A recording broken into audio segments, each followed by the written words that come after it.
Hello guys, welcome to K25 neuro channel. ఈరోజు మనం చెప్పుకున్న టాపిక్ ఏంటంటే భూమి చుట్టూ ఒక ఇన్విజిబుల్ షీల్ ఉంటుంది. అసలు అది ఎలా పనిచేస్తుంది, అసలు దానివల్ల ఏంటి యూజ్, మొత్తం ఈ వీడియోలో చెప్తాను. ఇది ప్రతి ఒక్కరు తెలుసుకున్న విషయమే. సో ఎక్కడ కూడా స్కిప్ చేయకుండా మొత్తం ఈ ఫుల్ వీడియోని చూడండి.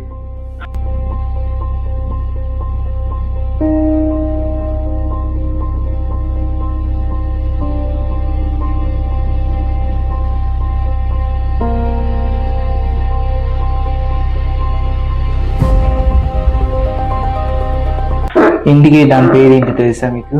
అదే మ్యాగ్నెటిక్ ఫీల్డ్. ఇది మన కళ్ళుకి కనబడిన ఒక పవర్ఫుల్ షీల్. కానీ ఈ షీల్ ఎలా పనిచేస్తుంది? సన్ నుంచి వచ్చిన ఆ సోలార్ వెలుగుతో ఇది ఎలా పోరాడుతుంది?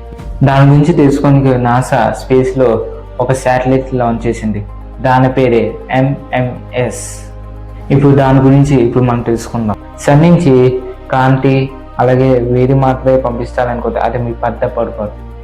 లైట్ హీట్ పాటు ఎలక్ట్రానిక్ చార్జెస్ కలిగిన పార్టికల్స్ స్పేస్లో యూజ్ అవుతూ ఉంటుంది. వాటిని సోలార్ విండ్ అని అంటారు. ఈ సోలార్ విండ్ డైరెక్ట్గా భూమిని తాకితే చాలా ప్రమాదాలు జరుగుతాయి. ఒకవేళ ఇది తాకితే అందరికీ స్కిన్ క్యాన్సర్ వస్తుంది, భూమిలో ఉన్న జీవులన్నీ నాశనం అవుతాయి. కానీ భూమి చుట్టూ ఉన్న మ్యాగ్నెట్ ఫీల్డ్ షీల్ వల్ల మనం ఇంకా బతికే ఉన్నాం. అది ఒక షీల్గా మనకి పనిచేస్తుంది. దీని గురించి తెలుసుకోనికి నాసా MMS అనే మిషన్ని స్టార్ట్ చేసింది. MMS అండి ఒక శాటిలైట్ అనుకుంటున్నా, కాదు, అది 4 శాటిలైట్లు. 4 శాటిలైట్లు ఒక లైన్లో ఫామ్ అయ్యి భూమి చుట్టూ ఉన్న మ్యాగ్నెట్ ఎన్విరాన్మెంట్ని అబ్జర్వ్ చేస్తుంది. MMS మిషన్ ఒక వండర్ఫుల్ వర్క్ని స్టడీ చేస్తుంది. దానిపై మ్యాగ్నెట్ రీకనెక్షన్. మీకు ఇంకా ఈజీగా చెప్పాలంటే మ్యాగ్నెటిక్ ఫీల్డ్ లెన్స్ ఒకటే కలిస్తే అక్కడ చాలా అమౌంట్ ఆఫ్ హీటింగ్ రిలీజ్ చేస్తుంది.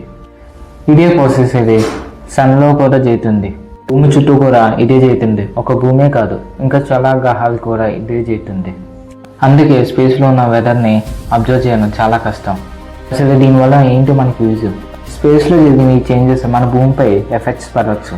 స్పేస్ వెదర్ వల్ల మన శాటిలైట్ కమ్యూనికేషన్ అలాగే GPS సిస్టమ్కి ఎఫెక్ట్స్ పడవచ్చు. ఈ MMS మిషన్ స్పేస్లో జరిగిన చేంజెస్ కాకుండా మన భూమిలో జరిగిన కొన్ని విషయాలు తెలుసుకోవచ్చు.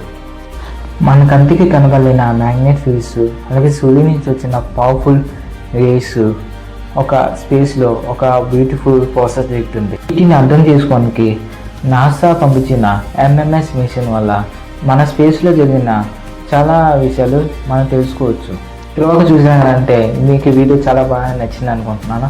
ఇలాంటి స్పేస్ అలాగే సైన్స్ విషయాలు తెలుసుకోవడానికి మన ఛానల్ ఇప్పుడే సబ్స్క్రైబ్ చేసి లైక్ కొట్టి షేర్ చేయండి. మళ్ళీ ఇంకో స్పేస్ వీడియోలో కలుద్దాం. నెక్స్ట్ స్పేస్ వీడియోలో మళ్ళీ కలుద్దాం.